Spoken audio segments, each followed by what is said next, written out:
नमस्कार देवियों और सज्जनों। हाय फ्रेंड्स, कैसे हैं आप सभी गाइस एंड भैंसाज, दोस्तों यारों। आप सभी को राखी की बहुत बहुत शुभकामनाएं। और राखी पर कृति सेनन ने पहले ही इतना रायता फैलवा दिया कि अब कुछ नया नहीं आ रहा था तो उस पर मजा नहीं आएगा। इसलिए आज की शुरुआत एक वीडियो से करते हैं। बड़ा वीडियो है, इसको देखना चाहिए हम लोगों को। इस वीडियो से हमें सीख मिलती है कि आपको पर्व त्योहार के समय किस किस तरह से जलील करने की कोशिश की जाएगी। ये देखिए ये वीडियो। मैं इसको शेयर करने की कोशिश कर रहा हूँ।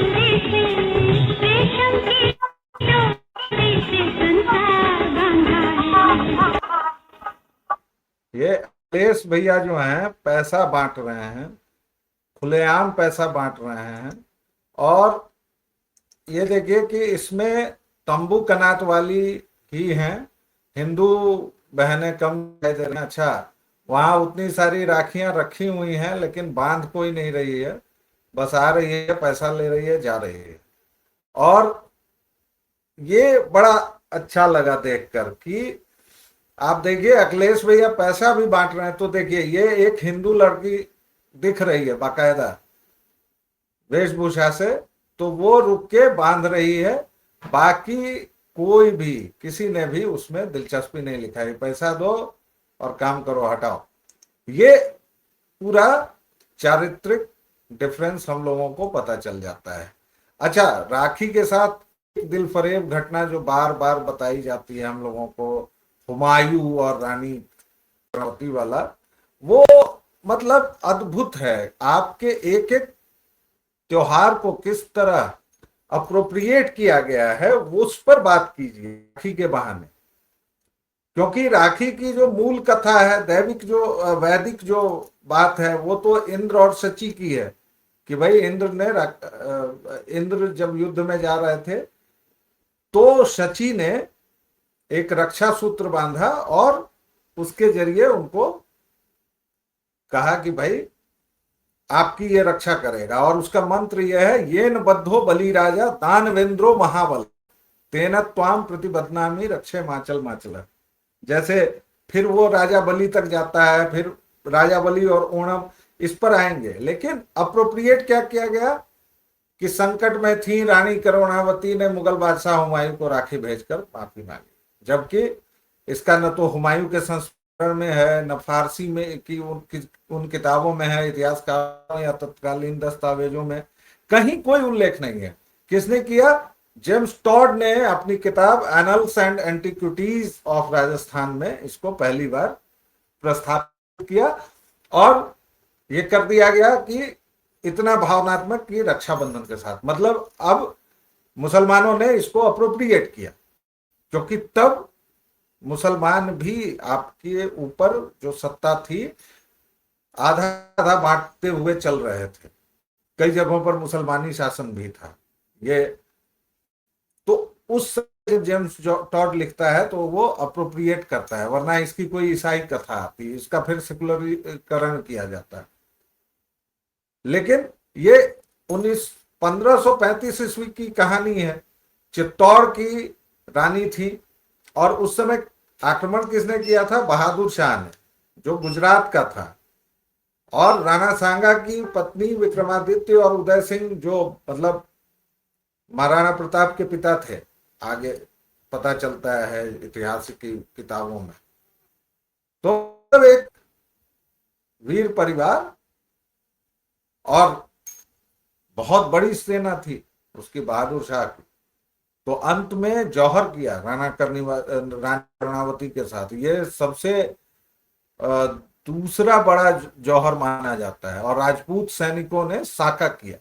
साका मतलब जो केसरिया बाना पहनते थे राजपूत, और फिर मुसलमानों से अपना युद्ध के लिए निकल जाते थे, तुर्कों से, मुगलों से, जिससे भी, और सीधे तौर पर मुसलमानों से।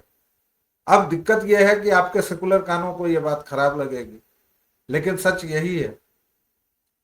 तो वो साका होता था अंतिम युद्ध, जिसमें राजपूत निकलते थे और फिर वो लौटते नहीं थे। क्योंकि अगर 50,000 सैनिक सामने हैं और आप 2,000 हैं तो कितने भी वीर हों आपका अंत यही है।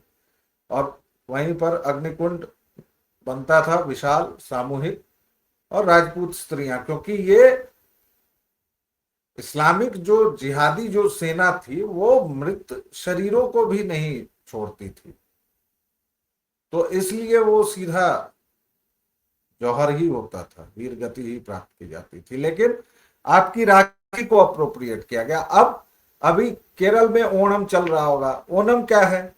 ओणम की कथा क्या है? राजा बलि और विष्णु के वामन अवतार की, जो चौथे या पांचवें अवतार हैं भाई। मत्स्य हैं, फिर कूर्म हैं, और कच्छप हैं। नहीं, कूर्म और कच्छप तो एक ही हो गया। फिर वाराह अवतार है सबसे पहला, जो पृथ्वी को निकालते हैं, उसमें हिरण्याक्ष को मारते हैं। तो उसी में वामन अवतार लेते हैं, जब बलि बहुत ताकतवर राजा हो जाते हैं और वह पूरी पृथ्वी समेत स्वर्ग को भी जीत लेते हैं, इंद्र जाते हैं। फिर विष्णु का वामन अवतार होता है और 3 पग वो मांगते हैं जमीन। एक पग में पूरी पृथ्वी नापते हैं, एक पग में स्वर्ग नापते हैं, और तीसरे पग को कहते हैं इसको कहाँ रखूं, तो बलि अपना सिर आगे कर रख देते हैं कि अब से मैं आपका अनुचर हुआ। तो फिर भगवान उनको पाताल भेजते हैं। अब इस कथा से आप सीधे दशावतार को मानेंगे, फिर आप हिंदुत्व को मानेंगे, फिर आप सनातन को मानेंगे, और ये पूरी यात्रा है। अब अगर इसका सेकुलरीकरण आपने कर दिया, सेक्युलराइजेशन, तो फिर क्या होगा उस पर आगे बात करेंगे। पहले ये वीडियो देखिए, ये सुंदर वीडियो।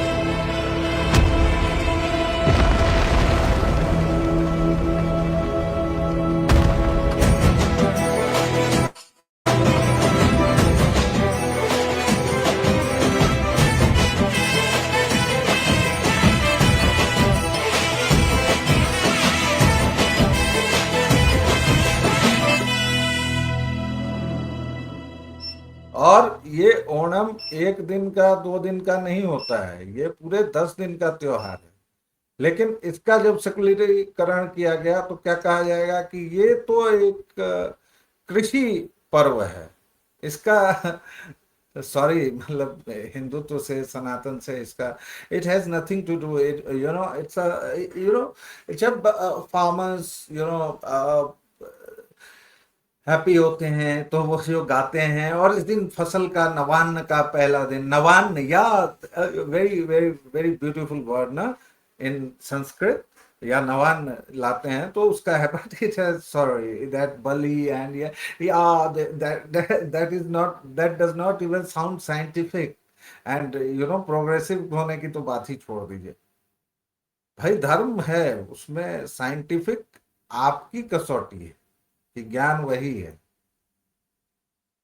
आप जो चीज नहीं जानते हैं, मतलब कोलंबस भारत को खोजने निकला था, लुटेरा था, समुद्री डाकू,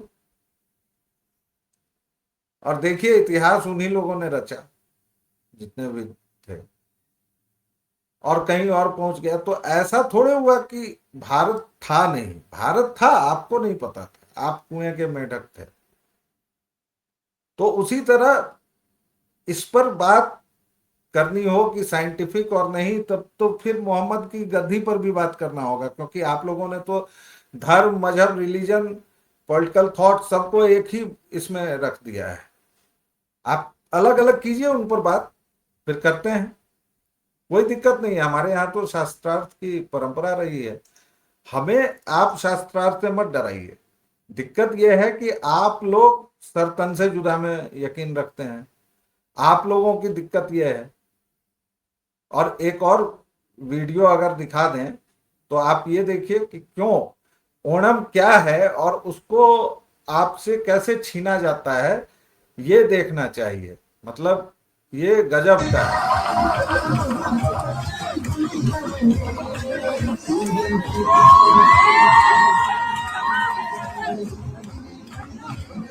अब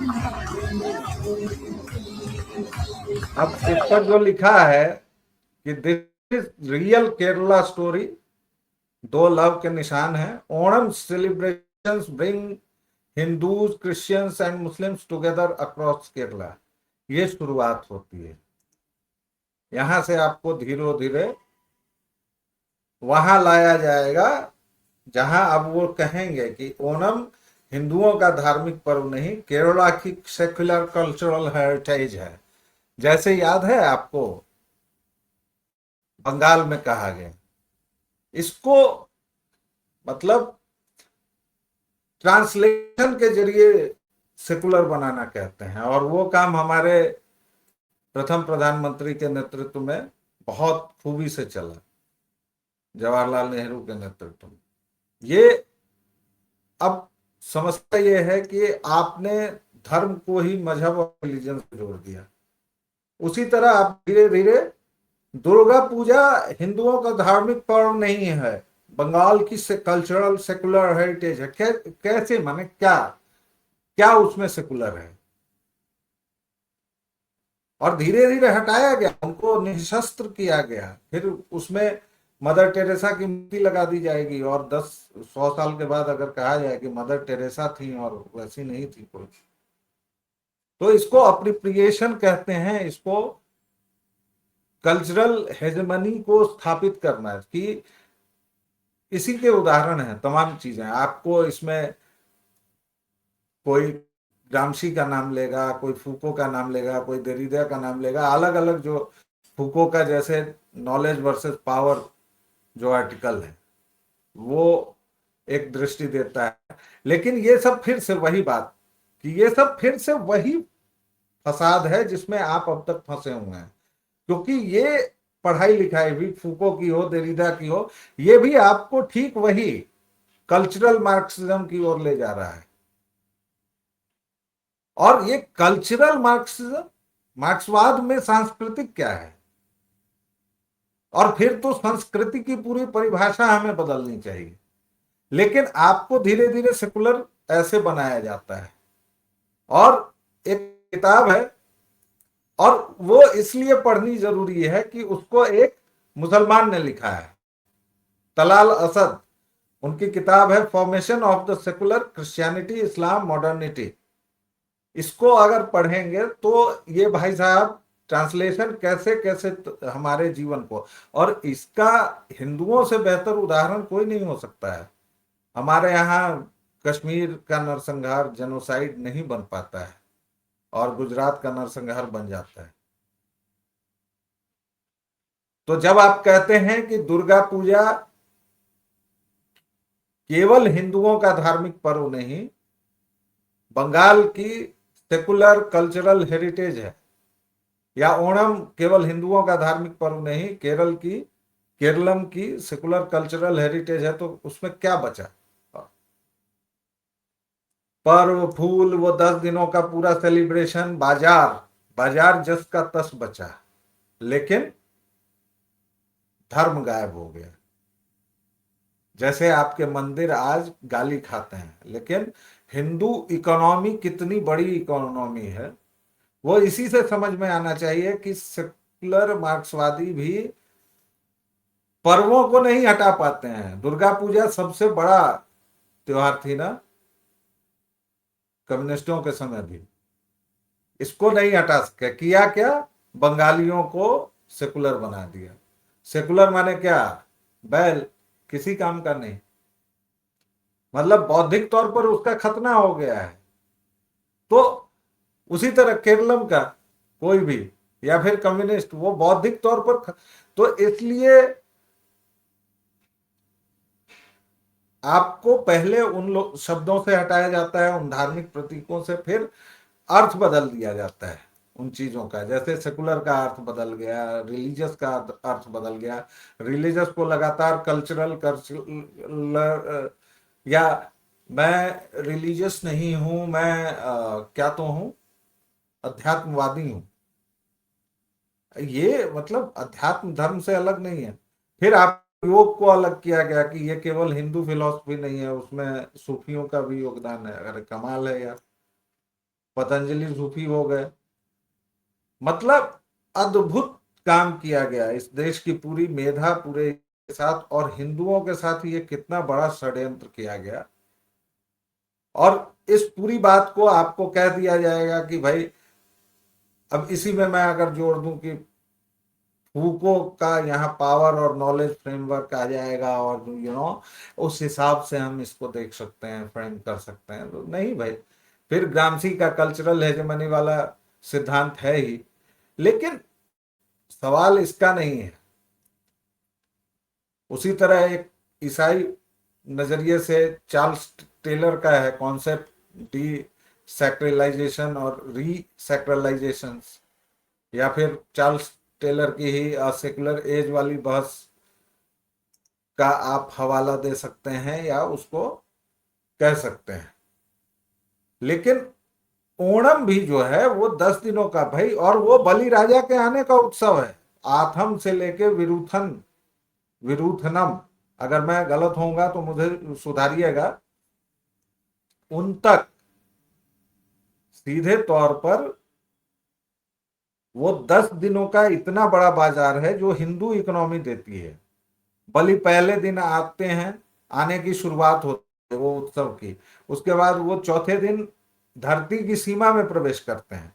8वें दिन वो धरती पर उनका आगमन होता है, दानवेंद्रो महाबलह का। और 9वें दिन वो रहते हैं प्रजा के साथ, और 10वें दिन चले जाते हैं, फिर लोग उनको बुलाते हैं। और उस दिन फूलों की रंगोली पहले दिन से सजाई जाती है, उसको पुक्कलम कहते हैं। और ये तमाम चीजें आपको मतलब सब बिखरा पड़ा है नेट पर भी और सब जगह पर।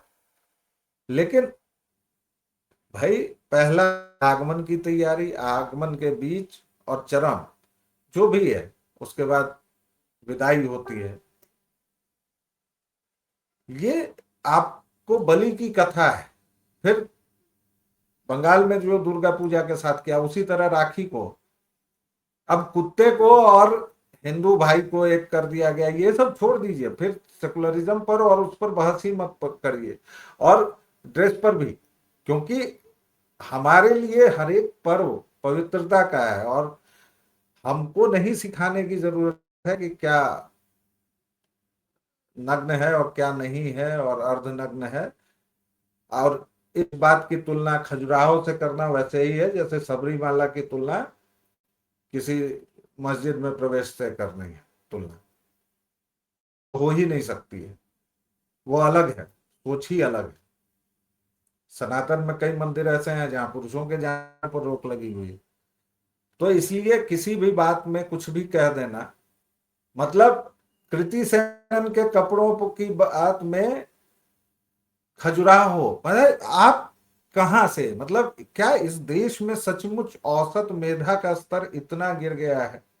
और अगर गिर गया है तो फिर ये देश बर्बाद क्यों नहीं हो रहा है? वैसे बर्बादी में कोई शक तो है नहीं।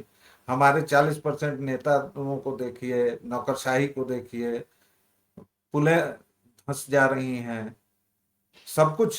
मतलब ऐसा लग रहा है कि अगर आपके खिलाफ एक भी माहौल बन जा रहा है जबकि आपने इतना काम किया है, तो इसका मतलब है कि ये स्लो पॉइजन है। और आप अगर करते हुए दिखेंगे नहीं तो आपको नहीं समझा जाएगा। लेकिन पर्व त्योहारों के सेकुलराइजेशन और अंततः ईसाई होने में, भाई राम मोहन राय कैसे ईसाई बने थे? ऐसे ही तो बने थे। उस समय के बहुत पढ़े लिखे समाज थे, उस समय की महिलाएं जो थी उनको बहुत आधुनिक माना जाता था। करती क्या थी उस समय? थोड़ा वो जो पर्दा वर्दा चलता था उसमें वो साथ बैठती थी, गाना गाती थी। कोई मतलब बहुत ऐसी बात नहीं थी जो बहुत मतलब कमाल की बात थी, लेकिन उस युग के हिसाब से कमाल की बात थी। और वो फिर धीरे धीरे सेकुलर बनाते बनाते ईसाइयों ने क्या किया? आप ब्रह्मो समाज को देख लीजिए, अधिकतर लगभग ईसाई हैं वो। तो आपके पर्व त्योहारों को, ये राखी से लेकर पूरे ओणम तक और हर एक पर्व त्योहार, दशहरा से आपके हिंदू तत्वों को हटा दिया जाएगा, होली को तो हटाकर और बर्बाद भी। और एक प्रतिनायक, अब आप तीसरे चौथे चरण में है कि दुर्गा पूजा को कहीं से भी आप 15 साल पहले तक कहीं से भी महिषासुर के पूजने की कोई बात, असुर नाम की जनजाति यहां रहती थी, और वो ये सब कितने दिनों का जहर है। तो अब आप उसमें हैं कि प्रतिनायक, होली में जबरदस्ती, भाई वो हमारी कहानियां हैं, उससे हम क्या निकालते हैं वो हिंदुओं का काम है, वो हम लोग करेंगे बैठ सुनते हैं। लेकिन क्या वो लोग जिन्होंने महिषासुर को खड़ा किया, उन्होंने अपने साथी हिंदुओं से बात की, या जबरदस्ती एक 100 लोग इकट्ठा हुए और उन्होंने एक अलग धर्म बना लिया? तो बनाइए, वो तो हिंदू धर्म में मना ही है नहीं, आप कितने भी धर्म मना सकते हैं हिंदू धर्म के अंदर ही। जो व्यक्ति है वह अपना एक धर्म तय कर सकता है, हिंदुत्व ये है। आप कैसे मारेंगे उसको? अगर एक भी व्यक्ति ऐसी सोच वाला जिंदा रहा तो आप हिंदुत्व को नहीं मार सकते। इसलिए उसके त्योहारों को आपने अप्रोप्रिएट करना शुरू किया है। फिर 100 साल के बाद वो कहेंगे कि अरे ये सब तो हमारी चीजें थी जिस पर इन लोगों ने कब्जा कर लिया। आखिर वो ये नैरेटिव बिठाने में सफल तो हो गए हैं ना कि 5,000 साल तक आपने उनको पानी नहीं दिया, जबकि ये सामान्य ज्ञान की बात है। Common sense is very uncommon भाई, ये बहुत ही सामान्य कोटि की बात है कि आप धीरे धीरे कल्चरल अप्रोप्रिएशन के शिकार होते जा रहे हैं। धीरे धीरे आपको उस जगह ले जाया जा रहा है जहां 100 वर्षों के बाद आपको कहा जाएगा कि आप हिंदू नहीं ईसाई थे पहले। क्योंकि पिछली जो मैं बात कर रहा था, आप लोगों को लगा होगा कि अधूरी छोड़ के चला गया, कि वो बिठाने में तो कहीं ना कहीं एक नैरेटिव तो उन्होंने गढ़ दिया है कि भाई ये जो पूरी बात है, 5,000 साल तक पानी नहीं दिया, झाड़ू मटका स्तन टैक्स, तमाम तरह की विरोधाभासी बातें, जो जितनी भी विभेदकारी बातें और जिनका कोई कहीं प्रमाण नहीं, हवा से जो बातें आई हैं, उन चीजों को इन्होंने एक वर्ग में ये स्थापित कर दिया है कि वो सच है, और आपकी नई पीढ़ी में वो कर दिया है। तो जहर तो वहां तक पहुंचा हुआ है, उसको निकालने के लिए आपको क्या करना होगा? हिंदू समाज को ये बात सोचनी चाहिए, क्योंकि धीरे धीरे सेकुलर होता है और फिर ईसाई बनता है। तो सेकुलर इस्लाम में आप नहीं जा सकते हैं। और इन दोनों के लिए, इन दोनों पॉलिटिकल थॉट्स के लिए हिंदुत्व एकमात्र जगह बचा हुआ है पूरी दुनिया में, बाकी पूरी दुनिया बच चुकी है। और ये तब तक नहीं छोड़ेंगे जब तक हिंदुत्व अड़ा रहेगा।